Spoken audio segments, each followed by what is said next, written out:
از نام هیئت مهمانان و از نام ریاست اتفاق نویسندگان تاجیکستان و رئیس محترم ناحیه کبادیان و رهبریت ناحیه و تمام مردم ناحیه برای تشکیل این ملاقات، برای دعوت و این محفل تشکر خودم رو رسانم. و همچنین از نام ریاست اتفاق نویسندگان که رئیس تشکیلات ما هم عضو مجلس ملی مجلس عالی جمهوری تاجیکستان هستند، انتخاب شدن رئیس محترم ناحیه را و این وظیفه پر افتخار و پر مسئولیت عضو مجلس ملی مجلس عالی جمهوری تاجیکستان تبریک می‌گویم. امروز به ما نصیب شد که به یک گوشه دیگر این کشور عزیزمان به ناحیه سربلند و آوازدار کبادیان بیاییم و البته در حضور استادان که تاریخ و تمدن و گذشته و امروز کبادیان رو خوب میدونن، من زیاد نمیگویم، ولی ببینید که در دوشنبه در بین اهل علم، در بین اهل فرهنگ، وقتی که شما نام کبادیان رو میگیرید، پیش رو حتما یک سرزمینی تاریخی، یک سرزمینی باستانی، یک دیاری مرکزی تاریخ و تمدن و یک مردم خوب و زحمتکش و یک سرزمینی پر از برکت و نعمت پیش رو می آید. سرزمینی بهشتی. همین ده میبرم که بگو واسه.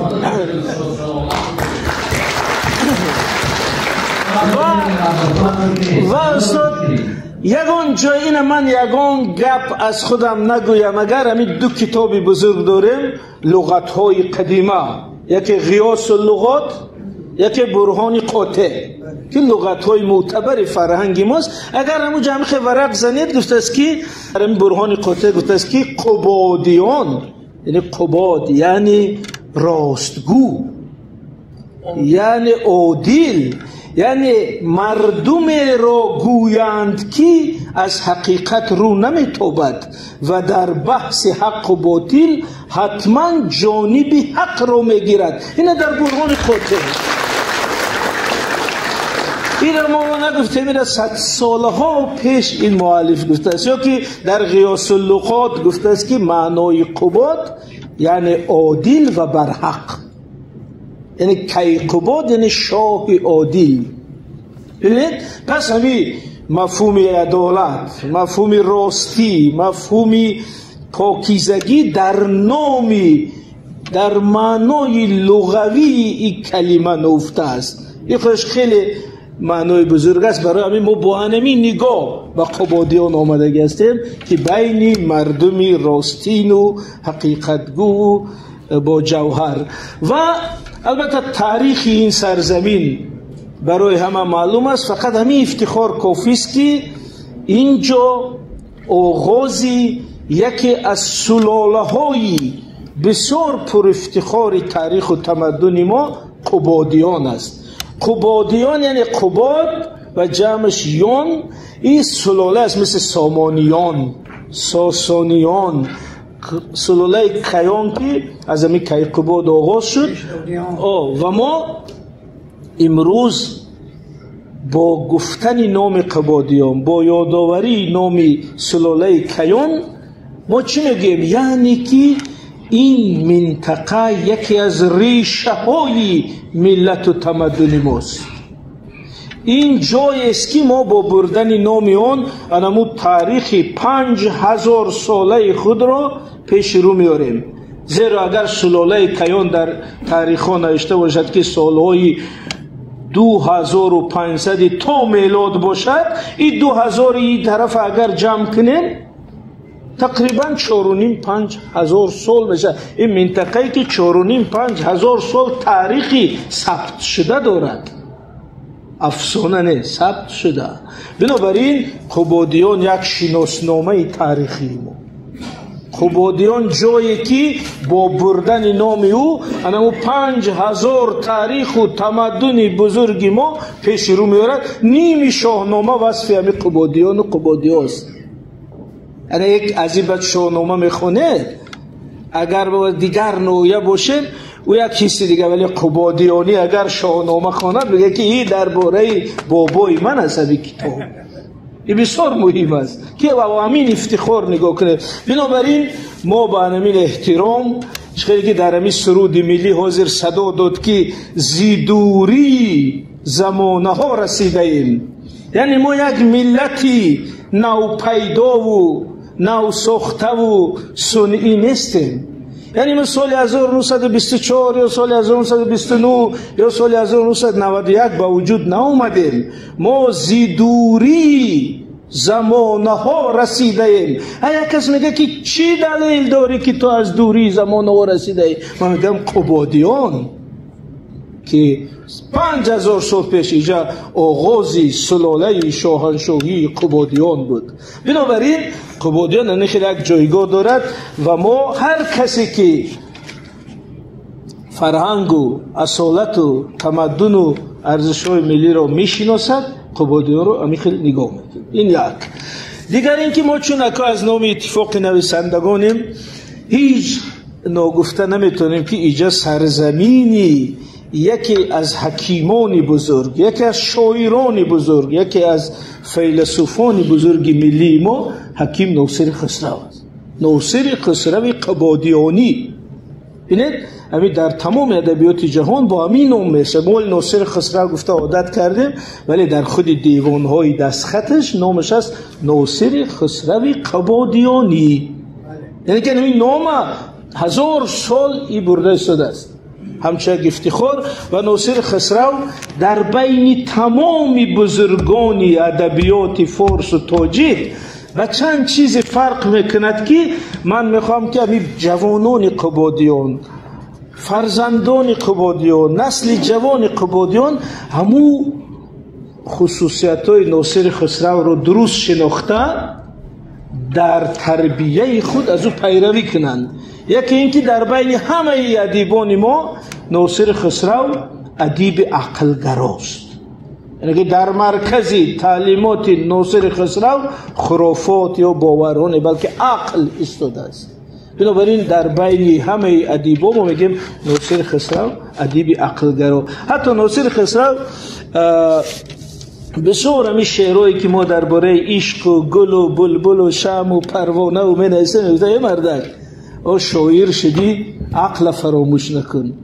برای همین اگر شاعری رو تو پیشه گرفتی یکی نیز بگریف خونیاگری رو، سخن چند گویی ز شمشاد و لاله، رخی چون مه و زلفکی عنبری رو، من آنم که در پای خوکان نریزم، مرین قیمتی در لفظی دری رو. گپ شوید 1000 سال پیش همین قدر افتخار ملی، همین قدر غیرت و شرف انسانی داشته است که گفت که من زبانی مادریم زبانی فارسی تاجیکی دری رو در موضوعهای پست در پیش آدمای پس خار نمی کنم. برای این زبان است که با او باید حکمت، علم، فلسفه چیزای بلند گفته شود. این ناصر خسرو یا ناصر خسروی که چقدر تربیتگر. این در کتابای درسی تمام جمهوری یک شعرهای بسیار عادی هست که تمام ما را تربیت کرده است. و پیری خدمت مادر پدر کن، جوانی و جنون، جنون یعنی دیوانگی، ولی اینا بچه های از میگه دیوانگری نکن. جوانی و جنون از سر بدر کن، مزن تنه بهشان از دلی سیر که گر یابی زمان، یعنی که اگر عمر باقی کند به همه نصیب نمیشه که گر یابی زمان گردی تو هم پیر.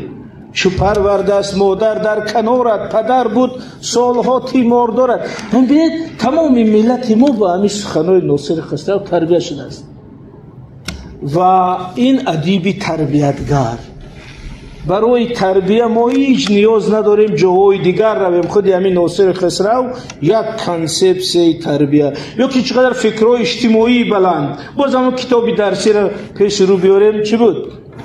به حسانه بگیتی مقبل نیست، ز کسبی دست بهتر حاصلی نیست. این امروز کبودیون منطقه‌ای که از یک زمین 3 حاصل 4 حاصل میگیره، نوصل خسرو گفته ز کسبی دست بهتر حاصلی نیست. یا که به صنایع عالم دهقان است که وحش و طیر را راحت رسان است. یعنی وحش این حیوانات است، طیر پرندگان. یعنی علاوه بر این که خودش میخورد دیگران رو میخوراند، با از همون باقی ماندهش حیوان و پرنده و جانورو هم سیرن. بنابراین ناصر خسرو گفت که همین دهقانان، کشاورزان، کارگران این بهترین آدمای جهانند. بروزن در پی سامان خیشند، چو شب در خانه شد سلطان خیشند. این پرابلمی و با بازی و حیله مشغول نیست. اینا روز کار میکنن، شب خوابی راحت دارن، مهنت حلال دارن. اگر همین خیل ما اراده، راستقولی، عقلگرایی، مهنت، نان حلال را از ناصر خسرو میراث برده باشیم، من میتونم بگم که نایه کبودیان واقعا وارثی حقیقی حکیم ناصر خسرو است. درست؟ همین درباره کبودیان. و من خوشحالم که همون سنت بزرگ سخن، همون سنت بزرگ فرهنگ، همون سنت بزرگ ادبی در این ناحیه ادامه دارد. و این ناحیه گرچه خیلی در اخبارو میگن ناحیه دوردست، ولی برای فرهنگ ما دوردست نیست. یکی از ناحیه است که امروز هم شخصیت های بزرگ فرهنگی ادبی رو تربیت کرده است. این استاد ضیا عبدالله اعظمی جان، پروفسور، استاد چند نسل ادیبان و عالمان ما، استاد رحیم مسلمانیان از اینجا بودن. انا استاد دیوان قلوف از اینجا بودن که استاد چند نسل پروفسور دیوان قلوف. و در نزد ما، در حضور ما، استاد چند نسل، استاد تمام ملت، ادیب و ترجمان و پوبلیسیست و منقد مشهور ما، انا استاد بختیار مرتضی. یعنی من برای چی خیلی میگم استاد در حضور شما که شما انمون باری بزرگی سنتی سخن و فرهنگ و ادب کبودیان رو امروز به دوش داره. استاد عزیز کی قدر جوان سریحال در راه ما خسته شدیم، استاد یگان ذره احساس خستگی نکرد. یعنی استاد این سالی جشنشان است که به سن مبارک 85 در آمدن. 85. و اتفاق نویسندگان تاجیکستان در برنامه جشنهایی که امسال دارد در ماه ایول یک جشنی بزرگ سطح جمهوریوی به این مناسبت در نقشه گرفته است. و من پیشا پیش از رئیس محترم، از اهل فرهنگ ناحیه دعوت میکنم که در اوجا حتما باشید همچون دوستانی استاد. ولی ما سخنهای اساسی، خدمت‌های استاد، قدردانی استاد در اون جشن انشاءالله چنانی که باید میگوییم. و امروز من میگم که این آغاز جشن‌های سالگرد استاد است و من خیلی در اتفاق نویسندگان، در اتفاق ژورنالیستان، در بسیار جایی که استاد کار کردن، زحمت کشیدن، آباد کردن ادامه می‌یابد.